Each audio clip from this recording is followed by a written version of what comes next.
财新新世纪周刊更名为财新周刊，财新周刊每周一出版，全国发行。揽投资，国内专业的互联网理财平台，收益超银行活期数倍，已为众多用户带来丰厚收益。揽投资，理财新选择。源于民族之心，兴于品质之巅，成于健康之路，有爱有缘有三元。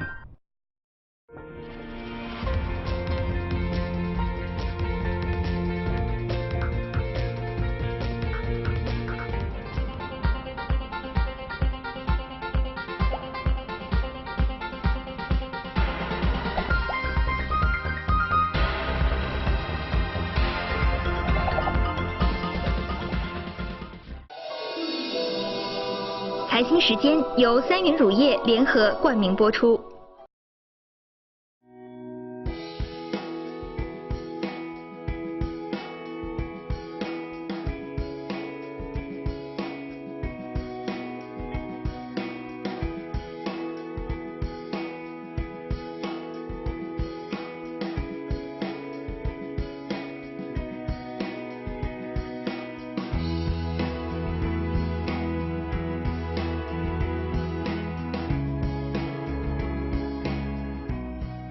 现年72岁的哥伦比亚大学经济学教授约瑟夫·斯蒂格里茨的名字与许多荣誉联系在一起。1979年的克拉克奖得主，2001年的诺贝尔经济学奖得主。他曾经是世界银行首席经济学家，却又一直是世行和国际货币基金组织的批评者。在经济学领域，斯蒂格里茨都很有建树，特别是对信息经济学做出了开创性贡献。诺贝尔经济学奖颁奖词中称其学术成就揭示了当代信息经济的核心。他关注对全球化的管理，被视为自由市场经济学家的批评者。他同时也是著名的经济学教育者，曾先后执教于耶鲁大学、普林斯顿大学、牛津大学和斯坦福大学。他关注发展中国家的经济形势，对于中国经济所取得的成就予以肯定。2014年底，他在美国《名利场》杂志发表题为《中国世纪从2015年开始》的文章，称中国已超过美国，成为世界第1大经济体，并以此为契机，新的全球政治经济新秩序正在形成。文章一出即引发广泛关注。在前不久出席2015年中国高层发展论坛期间，斯蒂格里茨接受了财新传媒总编辑胡舒立和主编王朔的专访，就中国经济和世界经济形势详谈了他的观点。You said that many China's problems stem from there are too much market but too little government.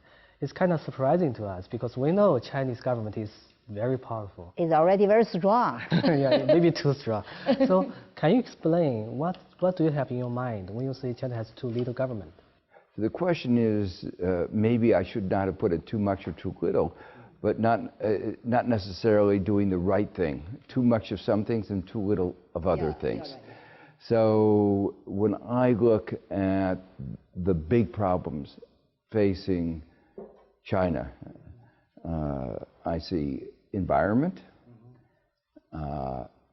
environmental degradation, can't breathe the air. That is a problem that the private sector will never solve on its own. You need more government to set the rules. A second problem, inequality. The market on its own creates inequality, won't solve the problem on its own. Third problem, instability. We saw it in the United States. And if you look at some of the markets in China, they go up and down, stock. The market creates instability. It won't solve it on its own. And finally, there's a problem that is both in the public and in the private sector, and that is, you may say, a lack of trust. So people worry about food safety. Milk. The private sector won't solve that on its own. So there are all these very central problems for the Chinese economy. And they are problems in part caused by the market and clearly won't be solved by the market on its own. Now, the issue is that there are some other things where probably is too much government. There's no obvious reason that the government should be involved in producing steel or ordinary commodities. But then there are some other areas where there's a big debate. Health and education. When I look around the world at healthcare systems, very important to people in every country, including China, the countries where the healthcare system works best are the countries where the government has taken the leading role, like France,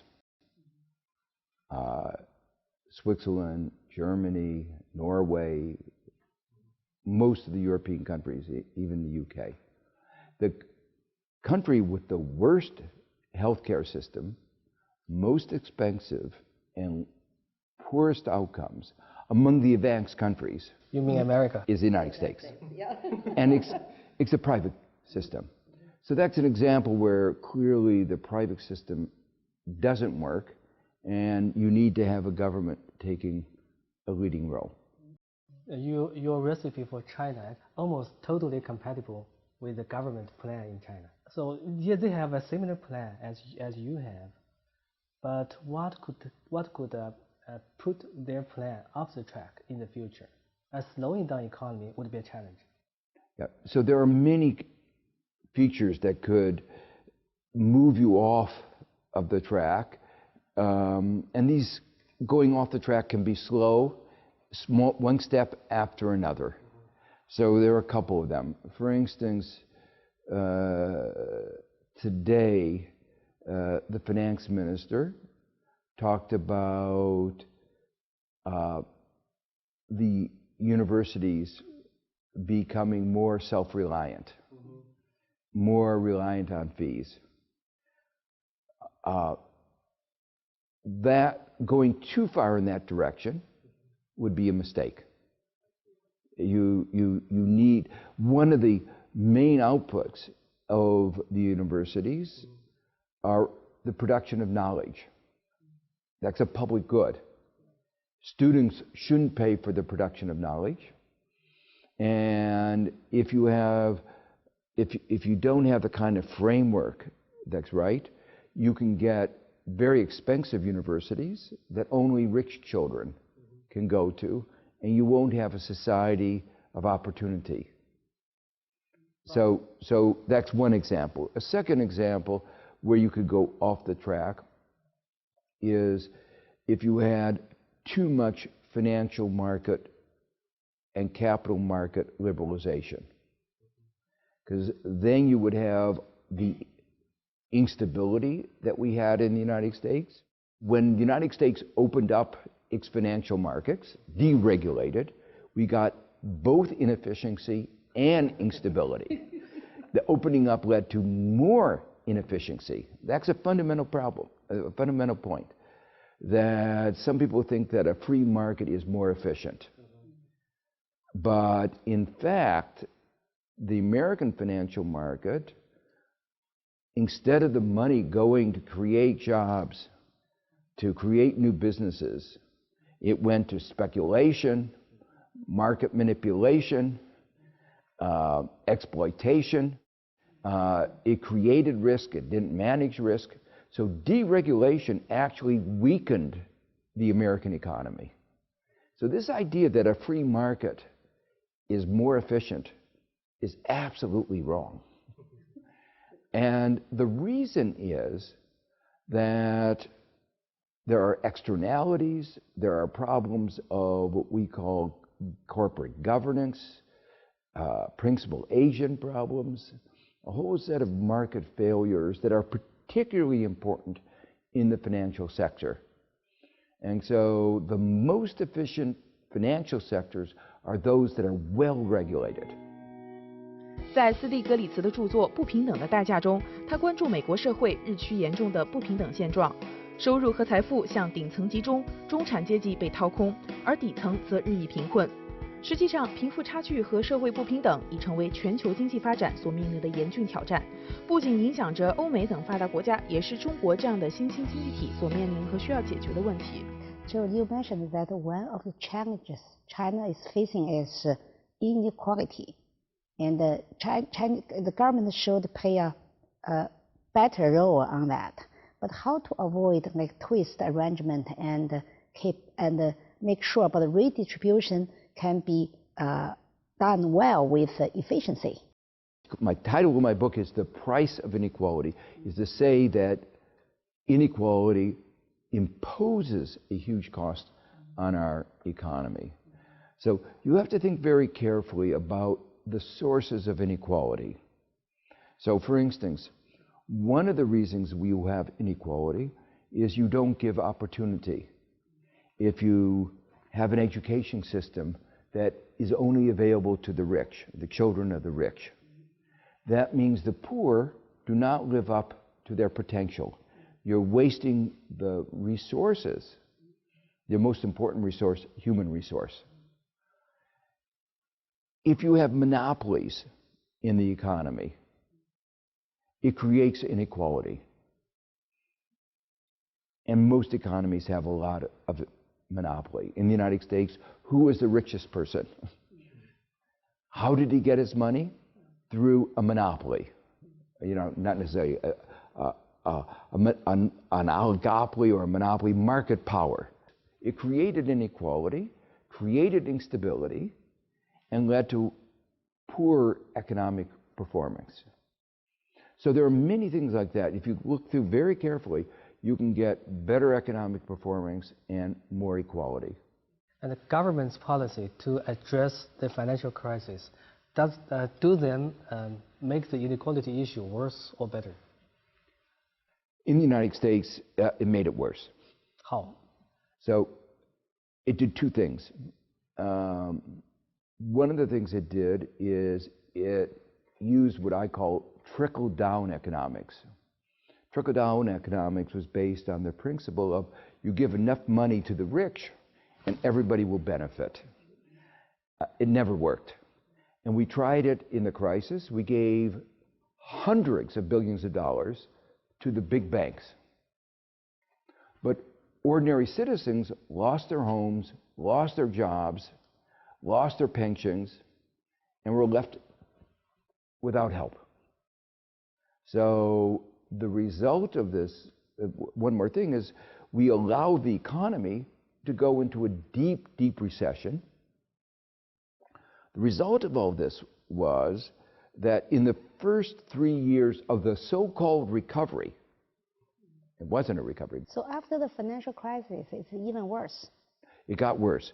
If the government already has enough money, but is not doing job good enough, so there could be a government failure here. No, one of the hardest issues is the issue of government failure, and everybody looks at their government and notices the things that they did wrong.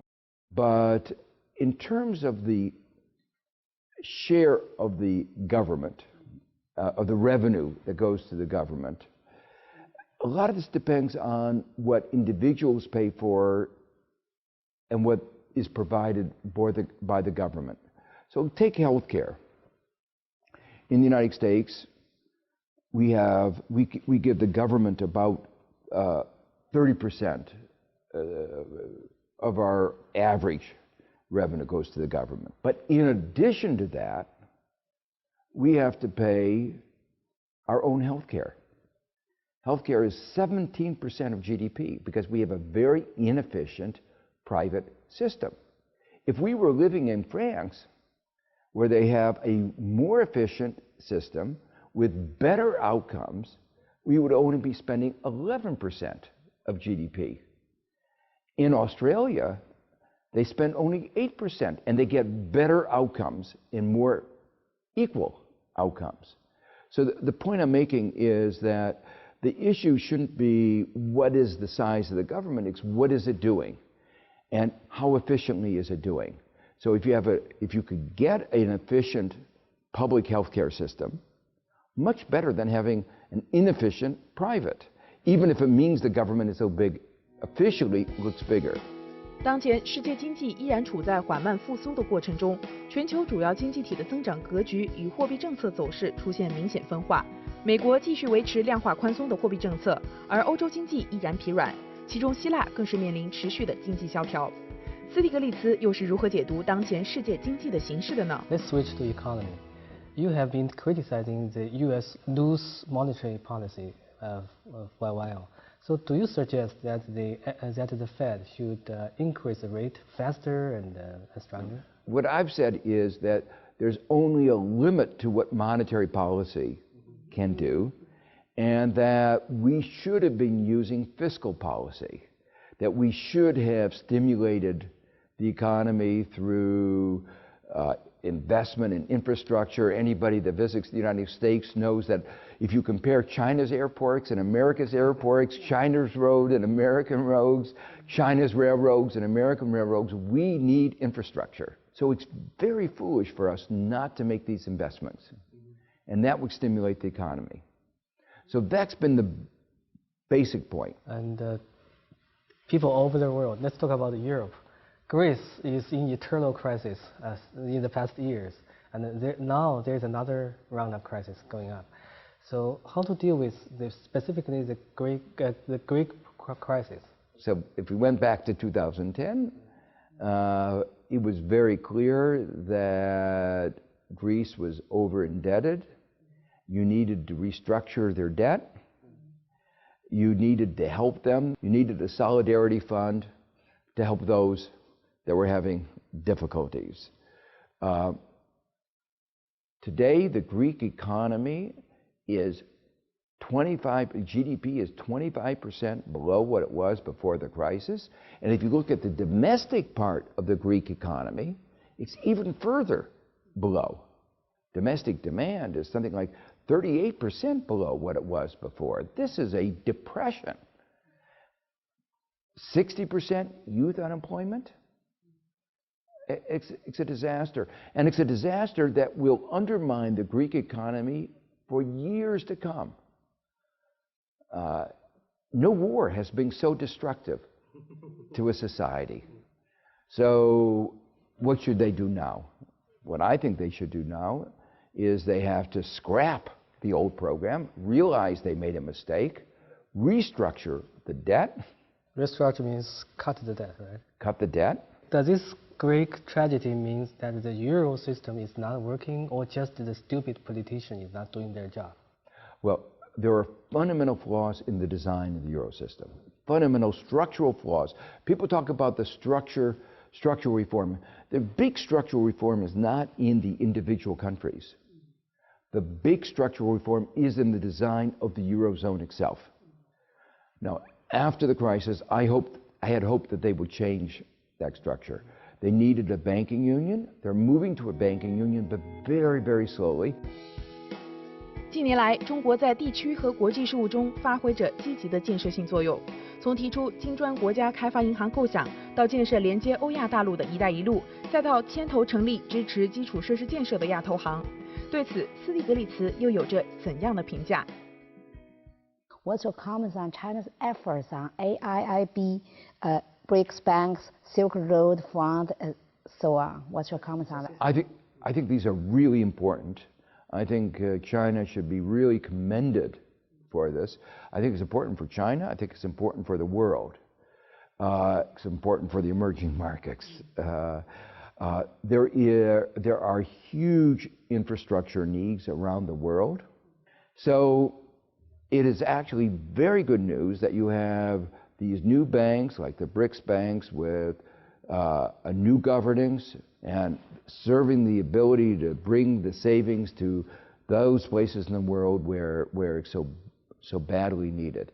It's important also for the global economy, because one of the problems of the global economy today, the most important problem in my judgment, is a lack of global aggregate demand.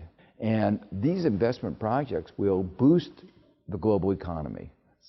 So the new economic world order will emerge through it, won't they? There will be a new global economic order.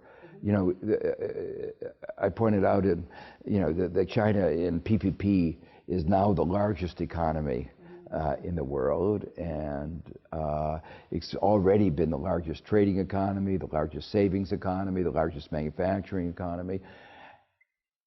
The world has to come to terms with this new global landscape. 在当天节目录制的现场，斯蒂格里茨还回答了财新视频部分会员有关互联网发展、企业避税等方面的问题。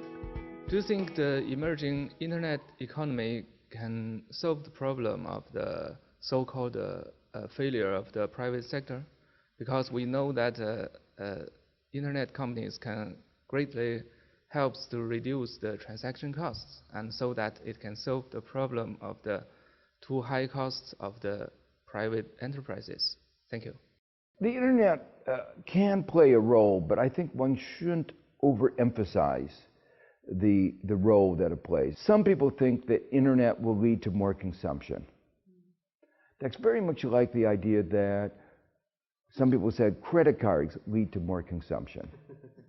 It's not true. It just changes whether you use cash or the credit card. It may encourage you to consume more today, but if you consume more today, you have less money to consume tomorrow. And if the credit card charges you a big fee, you have much less to consume tomorrow. So overall consumption could actually go down. So that's with the credit card. So the internet is like that. It's an instrument, it's an important thing, but it's not a solution to the economy. It is something that should be encouraged. But it's all, particularly if you make sure that there's good access to everybody, but you have to continue to work on all the other issues that we've been talking about. Professor, I would like to take this opportunity to ask you a question about the tax. After the financial crisis, lots of countries have released several actions to combat the tax evasion. And the China Tax Authority also released several aggressive tax circulars for the tax avoidance. Professor, do you have any comments, and do you have any ideas about the new international tax regime? Thank you. Yeah, this problem is a very serious problem. It's an aspect of globalization. And the poster child of this was Apple. Apple, very ingenious product. Everybody loves the iPhone. But they were even more ingenious in avoiding taxes. And they created a company. They said all their profits were essentially generated by a few people working in Ireland. And then they took advantage of what was called the double Irish. So that even in Ireland, they didn't have to pay much taxes. Apple is a very interesting case. Google is the same, because they would not exist if it had not been for government research. Government research helped create the internet. You can't imagine Apple and Google without the internet. Government research created the browser. You can't imagine Google without the browser. So these companies were willing to take advantage of what the government was providing, but had no moral compunctions about not giving back. And that's why it's so important to work to a global system of taxation. In the context of corporate taxation, I think we have to move to a system of global taxation of all corporations. A minimum tax or a tax based on global sales, global profits based on the sales that you have in each country. There are many different ways of doing it, but the current system is a system which encourages a race to the bottom and tax avoidance.